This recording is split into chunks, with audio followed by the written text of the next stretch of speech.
세상이 혼란하지 않을 때가 없고 나라가 혼란하지 않을 때가 없다고 하지만은 요즘은 참 더 혼란한 것 같습니다. 경제적으로도 사회적으로도 또 정치적으로도 참 혼란한 시대라고 보여지는데 그중에 요즘에 또 연예계가 시끄럽습니다. 연예계가 시끄러운데 뭐 은퇴를 하니 뭐 조사를 하니 큰 것만 해도 뉴스에 나오는 것만 해도 4개 정도의 사건이 있는 것 같습니다.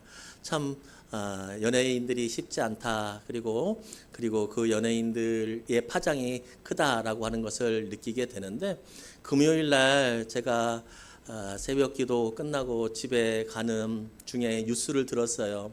뉴스를 들었는데 조금 놀랬고 마음이 뒤숭숭해지는 뉴스를 들었어요.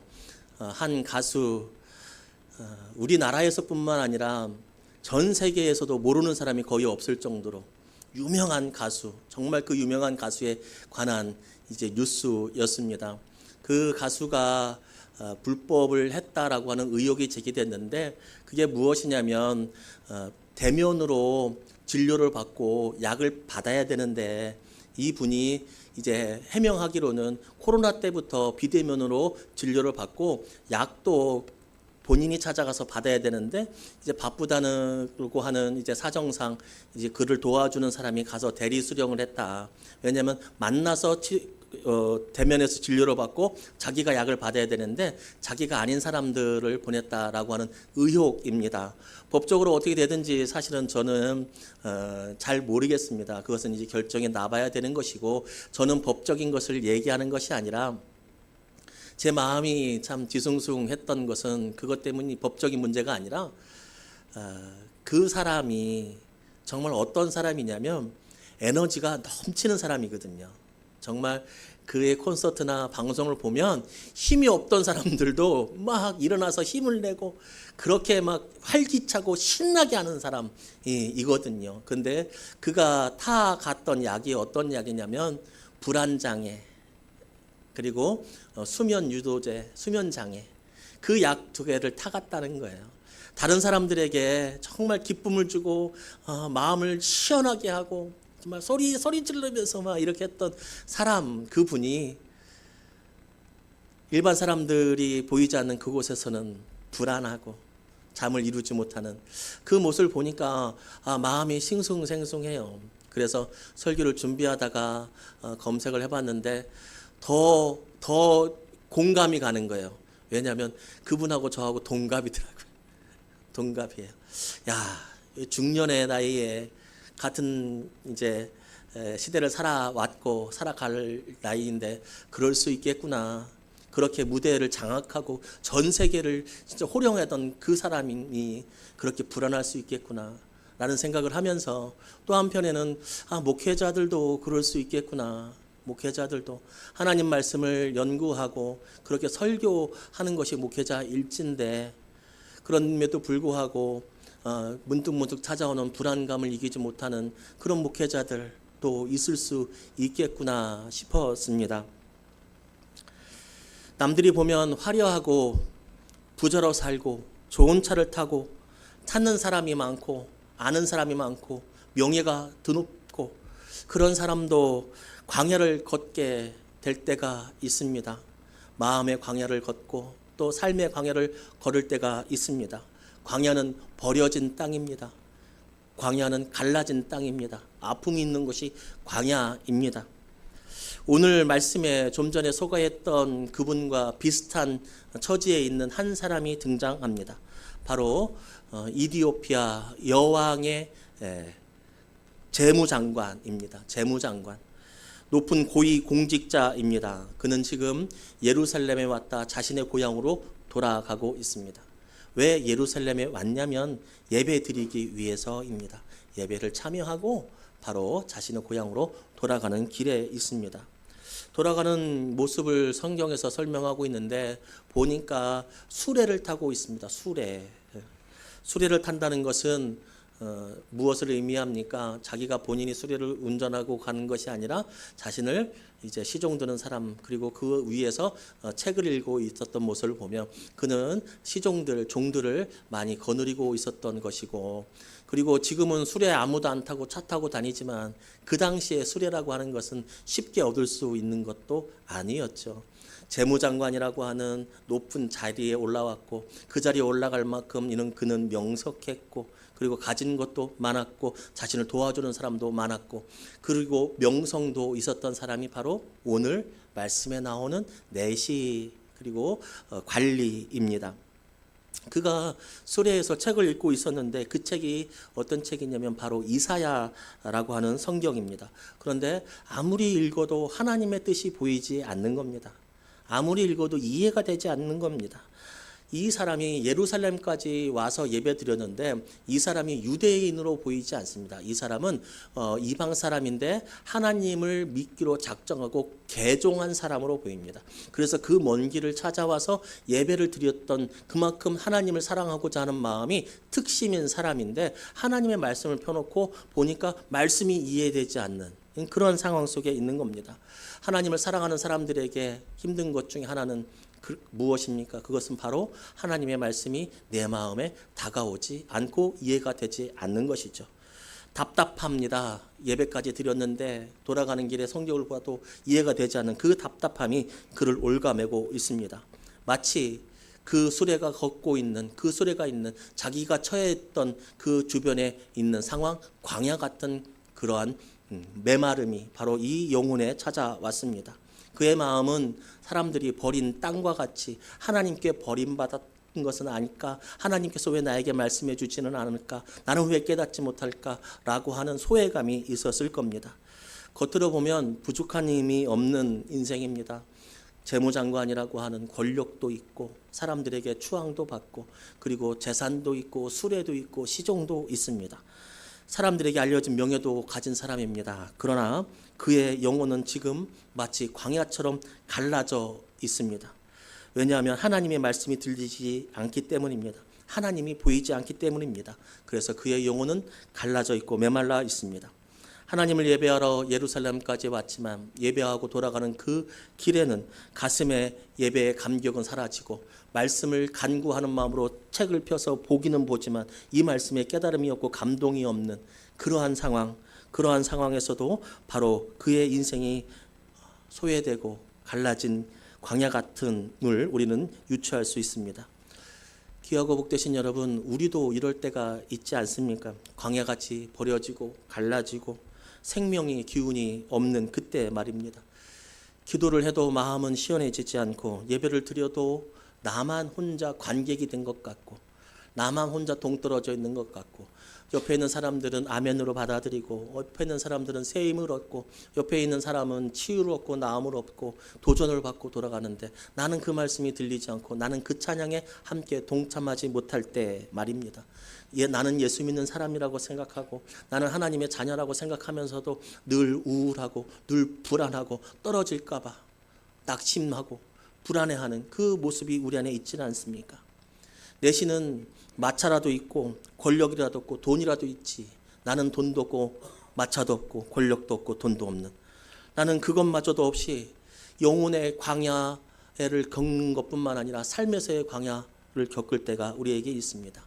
그리고 다른 모든 것들이 풍족해도 하나님과의 관계가 멀어지는 그 위기감, 그럴 때도 우리는 있죠.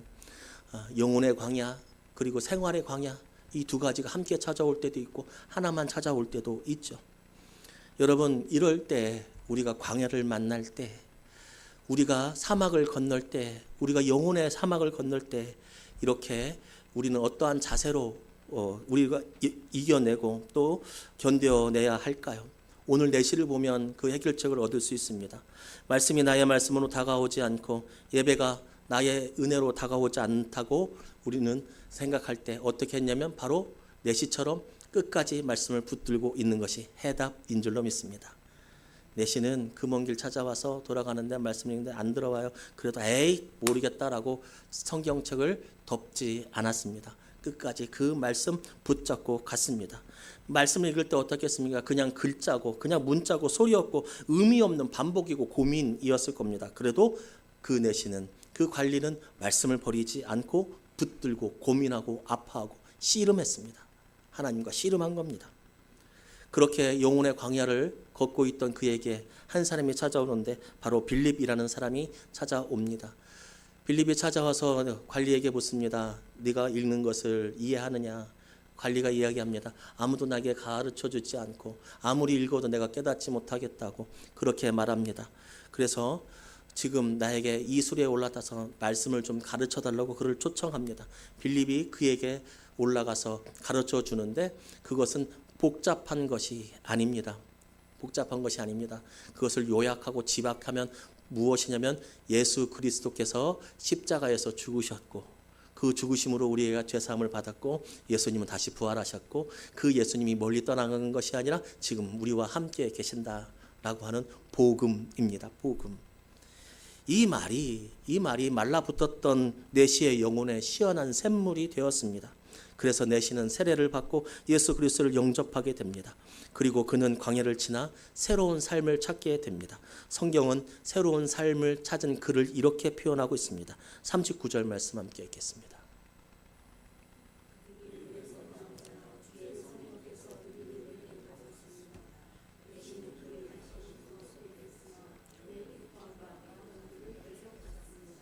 아멘. 광야에서 고민했던 그는 광야에서 기쁨의 샘물을 만난 것입니다. 고민하고 무감각했던 말씀이 이제 내 말씀으로 여겨지는 그 생명의 젖과 꿀이 흐르는 땅으로 바뀌게 된 겁니다. 광야가 그 땅으로.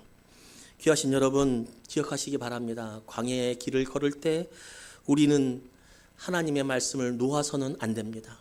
말씀의 감격이 묻어지고 예배의 기쁨이 무뎌지고 그리고 삶의 모든 것들이 갈라지고 쪼개질지라도 우리가 붙잡고 있어야 되는 것은 바로 하나님이고 교회고 말씀이고 그리고 기도의 자리입니다. 그거 놓치면 안 됩니다. 그거 놓치면 안 됩니다.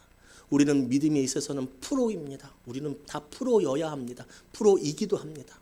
아마추어와 프로가 무엇이 다릅니까? 아마추어는 가고 싶으면 가고 안 가고 싶으면 안 갑니다. 그죠?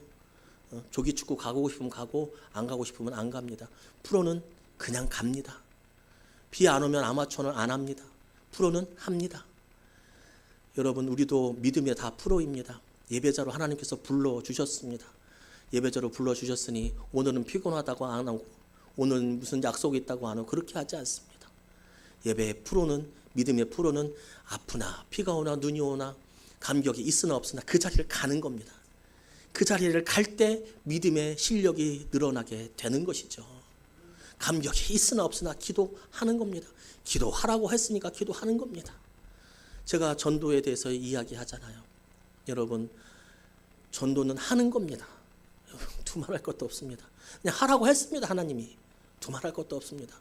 여러분을 설득할 마음도 저는 없습니다. 여러분 전도합시다. 전도 이것 때문에 전도 좀 해야 돼요. 설득할 마음도 없습니다. 한 가지입니다. 하나님께서 하라고 하셨습니다. 돈 있는 사람만 하라고 했습니까? 아니요. 돈 없는 사람은 안 해도 된다고 했습니까? 아니요. 건강 있는 사람만 전도하라고 했습니까? 아니요. 아픈 사람은 전도 안 해도 된다고 했습니까? 아니요. 목사는 전도 안 해도 된다고 했습니까? 아니요. 그냥 전도하라고 했습니다. 그겁니다. 그게 프로입니다. 예배는 드리는 겁니다. 기도는 하는 겁니다. 그렇게 끝까지 붙잡고 있어야 합니다. 광야는 사람들이 버린 땅입니다.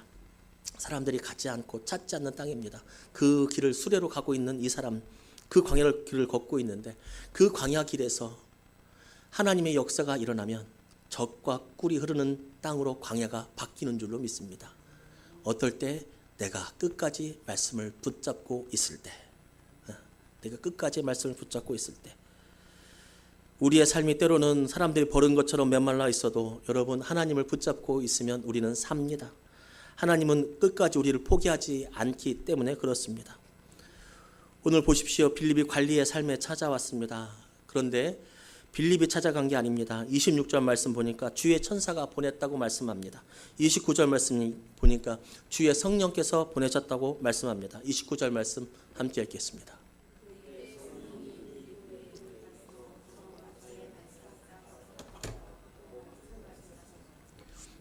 누가 보낸 겁니까? 성령께서 보내신 겁니다. 주의 천사가 보냈고 성령께서 보내신 겁니다.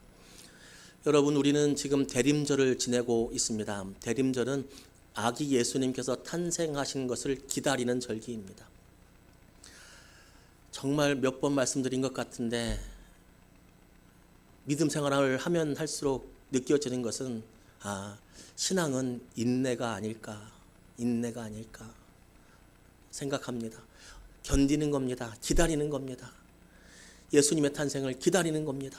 그리고 성령께서 나에게 찾아오셔서 언젠가는 성령께서 빌립을 통해 나에게 찾아올 그 광야의 길을 견디고 인내하는 겁니다. 그리고 그 인내는 헛되지 않습니다. 결과는 뻔히 정해져 있습니다. 예수님은 오십니다. 그죠? 예수님은 오십니다. 그리고 우리가 광야의 길에서 인내하고 견디면 성령께서는 우리를 찾아오십니다.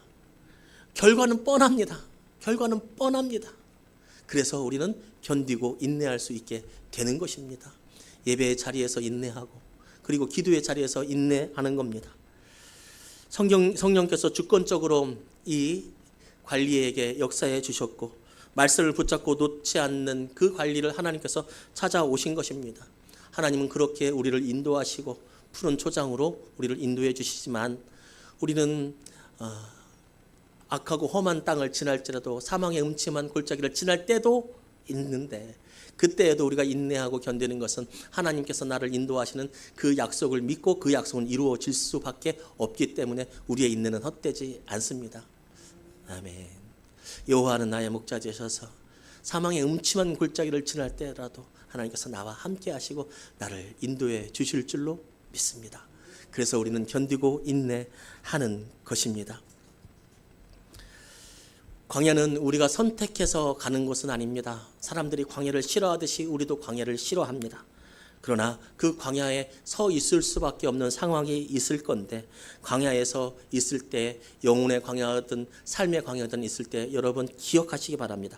광야에서 가장 위험한 선택은 포기하는 것이다. 시작. 포기하는 것이다. 광야에서 가장 믿음 있는 선택은 붙들고 인내하는 것이다. 붙들고 인내하는 것입니다. 우리가 하나님을 붙잡을 때 우리는 광야에 있지만 기쁨의 샘물이 넘쳐나는 것으로 변화되게 될 것입니다.